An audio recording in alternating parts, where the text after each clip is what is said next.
Se você for católico e alguém te disser, olha, o Brasil é maioria católico, está se tornando todo católico, você ia ficar feliz ou triste? Se alguém dissesse para você que é evangélico, no caso eu sou evangélico, o Brasil está se tornando evangélico ou se tornou evangélico, você ficaria triste ou você ficaria animado? Parece que todo mundo que é evangélico ficaria muito feliz ao ouvir o Brasil agora é totalmente evangélico, a maioria evangélica só está crescendo. O Brasil, segundo o IBGE, tem muitos evangélicos e muitos católicos, mas, graças a Deus, o Brasil não se tornou um país evangélico.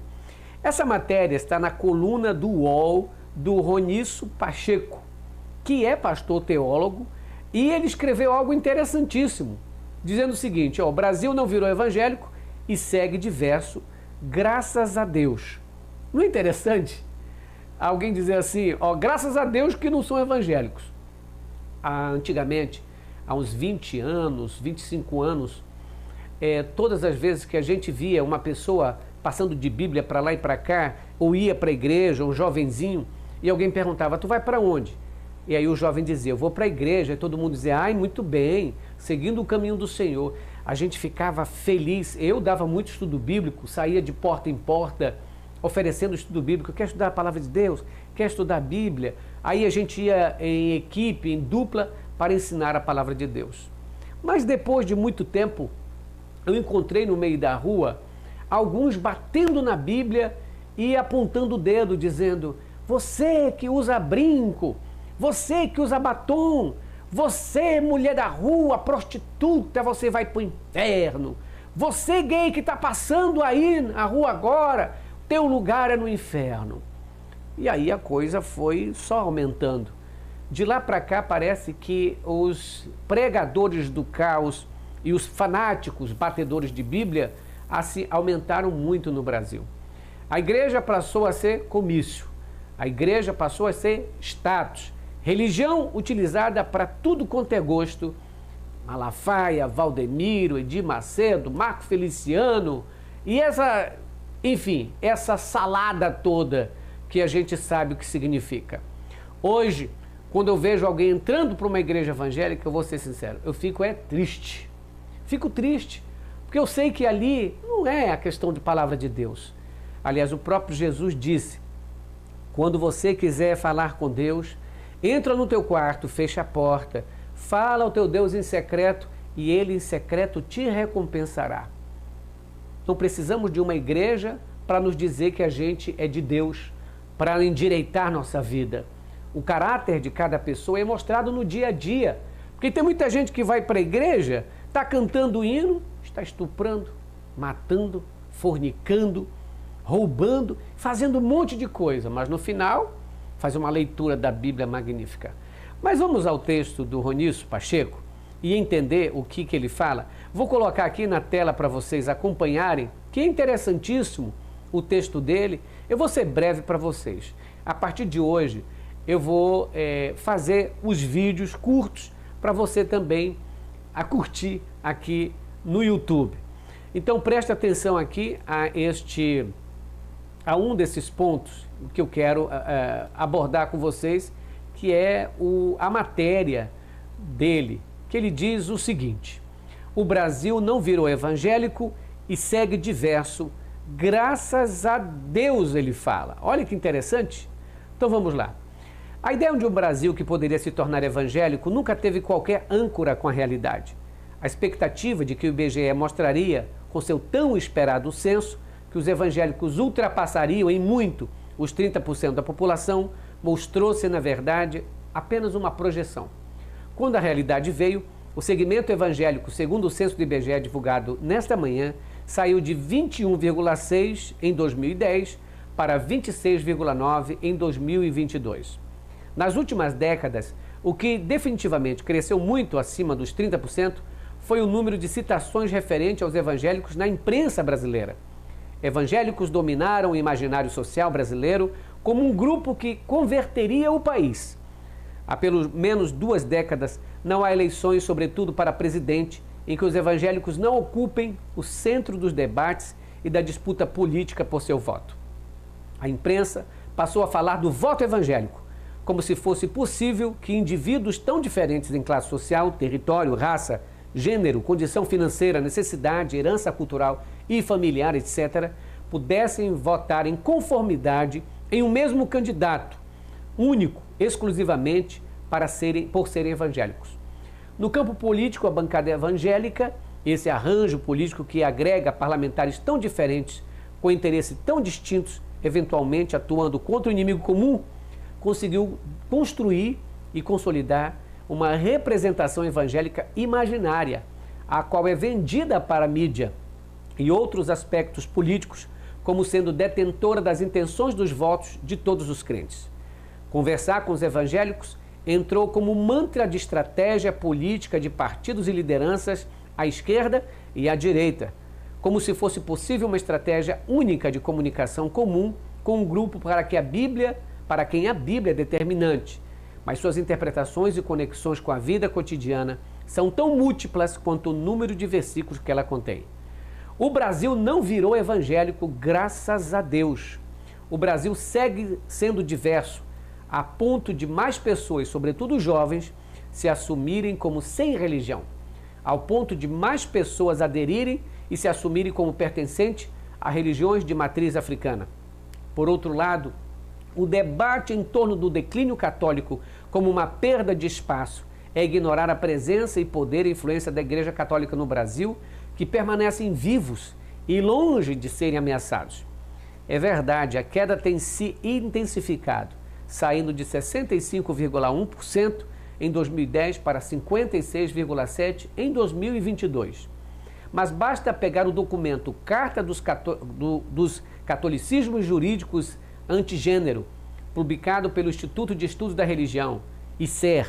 Ali nós podemos ver como aborto, tributação econômica, política trabalhista e agronegócio são temáticas fundamentais para organizações católicas conservadoras que atuam no âmbito jurídico. Contudo, uma atuação política bem relevante segue no escuro, na invisibilidade da cobertura midiática dos olhares dos analistas que hoje tornam o segmento evangélico não apenas um segmento de interesse político nacional, mas um tema que rende audiência e consumidores. A abordagem de católicos com a maior queda da história, colocada em contraste com o aumento evangélico, pode dar a errônea ideia de que há correlações de força. O declínio católico não é perda de espaço, longe disso. O Brasil não apenas continua sendo majoritariamente católico, como o imaginário social e cultural do país ainda segue sendo. O protagonismo político dos evangélicos ainda é insuficiente frente ao peso da influência católica que se espalha solidamente pela herança cultural brasileira. O censo apresenta sempre um bom desafio de interpretação dos números, o que deve ser feito por pesquisadores que se debruçarão sobre isso a partir de agora. Mas um recado político já temos. O Brasil é tão religioso quanto diverso. Evangélicos são tão diversos quanto religiosos. O Brasil ainda é profundamente católico e eleições são sobre pessoas e suas vidas e não tão somente sobre religiões. Agora, eu queria dar minha opinião sobre o que ele escreveu, dizendo o seguinte: apesar de ele falar aí que a força do católico e tudo mais, a diferença entre o catolicismo e o evangélico é que o evangélico segue um padrão. O evangélico é liderado por lideranças que se envolvem na política. Você não vê, por exemplo, padres deputados, a bancada do padre, a bancada lá não, você vê a bancada evangélica, não tem a bancada católica. Então, a diferença é que o poder de influência do evangélico é muito mais atuante, porque o católico, ele vai para a missa e sai, ele vai assistir um culto e vai embora. No evangélico não é assim. Ele não só participa de um culto, ele participa do culto no sábado, do culto no domingo, do culto na quarta-feira, das reuniões de família, das reuniões do Ministério do Homem, do Ministério da Mulher, da liderança jovem, das sociais, das campais. Então a atuação evangélica é muito mais circular, é muito mais ativa. E essa situação de dependência também. Porque uma coisa que a igreja evangélica faz é dar nome a eles, ao evangélico, seja pobre, seja rico, e colocam na sociedade. Eles passam de gente que ninguém conhecia para serem conhecidos. Por exemplo, uma pessoa que não tem um cargo alto fora da igreja, lá na igreja pode ser um diretor de música, um diretor de programação, um presidente dos jovens. E isso dá a eles um status. E esse status gera um compromisso maior com a igreja. Fora a liderança da igreja, que é comprometida com política. Porque na igreja católica, muito embora haja ofertas, haja dízimo, não há uma intensidade no pedido de dizer: venha, traga a oferta, traga o seu dízimo, senão o devorador vai comer a tua finança, senão você vai para o inferno, senão o diabo vai estar contigo, não vote na esquerda, não vote na direita. A gente sabe que tem bolsonarista dentro de tudo, tanto da igreja católica como da igreja evangélica. Mas a igreja evangélica é em sentido muito mais pró-Bolsonaro do que propriamente a igreja católica. Infelizmente, isso que a gente está dizendo de graças a Deus que não são todos evangélicos, poderia ser diferente se a igreja evangélica tivesse seguido realmente o que o determina, que era pregai o evangelho a toda criatura. E qual é esse evangelho? O evangelho de Jesus. Amarás o teu Deus sobre todas as coisas e ao teu próximo como a si mesmo. Bem-aventurados os pacificadores, bem-aventurados os mansos, porque herdarão a terra. Bem-aventurado sois vós quando vos perseguirem, vos injuriarem e mentindo disserem todo o mal contra vós por causa da sua justiça. Não por causa que você deu um golpe, não por causa que você tentou colocar uma ditadura, não porque você ficou 3 meses longe da sua família gritando mito na frente dos quartéis. Não é por isso. A Bíblia fala: bem-aventurados perseguidos por causa da justiça e não por causa de tentativa de golpe. Porque muita gente quer confundir as coisas. Infelizmente, as igrejas evangélicas viraram empresas, onde pessoas se enriquecem e têm ali seus contratos e mostram para as pessoas: olha, esse é o candidato meu, esse é o candidato do diabo, esse é o candidato de Deus, esse não é. Há um envolvimento muito grande. Dentro das igrejas, a emoção, o choro e toda aquela busca pela uma saída, por uma esperança, pela riqueza, se tornou desse jeito. Antigamente as pessoas buscavam a igreja para serem melhores, para abandonar seus erros, seus pecados, para ter um caráter melhor, para ter um caráter de Cristo. Hoje as pessoas saem e vão para a igreja para ser mais rico, para ter o melhor emprego, para vir a bênção, para arranjar dinheiro.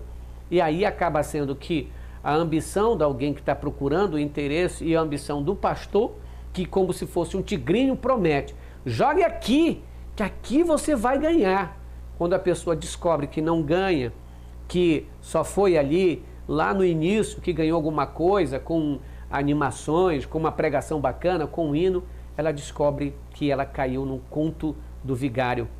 E aí já é tarde demais. Já vendeu o seu tempo, já vendeu o seu dízimo, a sua oferta, e acaba que ela fica frustrada, porque ela percebe que foi enganada por pessoas que deveriam lhe falar a verdade. Gente, você não precisa de igreja para ser de Deus.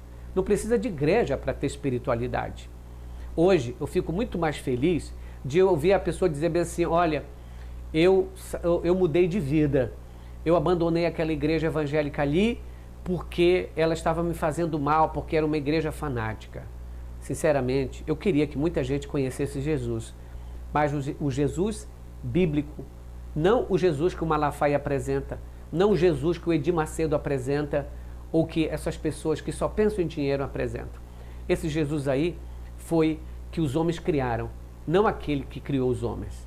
Critica Brasil falando a verdade, doem quem doer. Gente, colabore com esse canal pelo Pix 61983046113. É uma forma de você ajudar o canal a ficar no ar. Não é dízimo, não é oferta daquele tipo religioso. É, na verdade, uma doação. Mas não lhe prometo que você vai viver eternamente, ou que se você não colaborar, o devorador vai invadir a sua casa. Não. Se você não colaborar, eu sei que você está precisando mais do que eu. E se você não colaborar é porque não deu. Mas colabore se puder. Critica Brasil fica aqui. Grande abraço para todos. Fiquem com Deus. Tchau, pessoal.